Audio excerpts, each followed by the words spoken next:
हमने तो अपनी जान रख दी थी तुम्हारी हथेली पर और तुमने इसे मेहंदी से बदल दिया। अरे अगर धड़कनें ही छीनी थी तो इस पत्थर को दिल क्यों दिया? धोखा दिया है तुमने मुझे। मैं तुम्हें कभी माफ नहीं करूंगा। कभी से लेके आइल बड़ा हाथी और घोड़ा, कहवा के हवा न बातो हर जोड़ा। लेके आइल बड़ा हाथी और घोड़ा, कहवा के हवा न बातो हर जोड़ा। अरे ओ हीरो कितना फर्क कैला रख देला गाँव के हिला के। सुनो हम बारात लेके आइल बानी उन्नाव जिला से, हम बारात लेके आइल बानी उन्नाव जिला से। सच्चे प्यार के लिए कुर्बान है उन्नाव, यारों के लिए यार है उन्नाव, दुश्मनों के लिए तूफान है उन्नाव। इसीलिए तो लोग कहते हैं बाप रे बाप खतरनाक है उन्नाव। समझ में आई? सारा रंगदार के हाथे हथियार बा, फायरिंग से गौरा गौरा करत दुआर बा।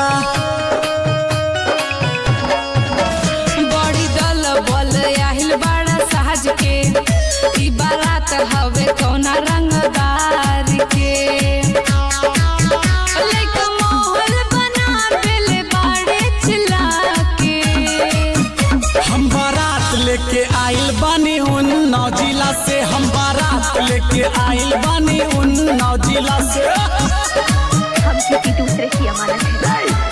तुम सिर्फ मेरी हो और किसी की नहीं हो सकती। हम दोनों के बीच अगर कोई आया तो तुम लोग मर गया।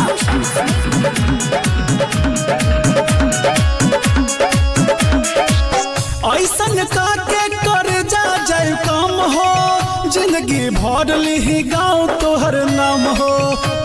क्यों मुझे बताओ?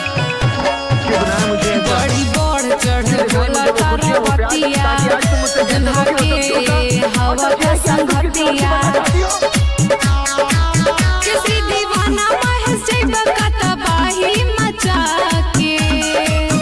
हम बारात लेके आइल बानी उन्नाव जिला से, हम बारात लेके आइल बानी उन्नाव जिला से। इन हाथों ने सिर्फ हथियार छोड़े हैं, चलाना नहीं भूले।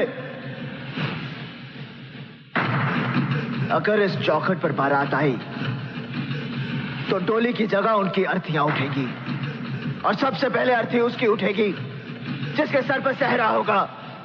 लाशें बिछा दूंगा, लाशें। हम बारात लेके आइल बानी उन्नाव जिला से, हम बारात लेके आइल बानी उन्नाव जिला से।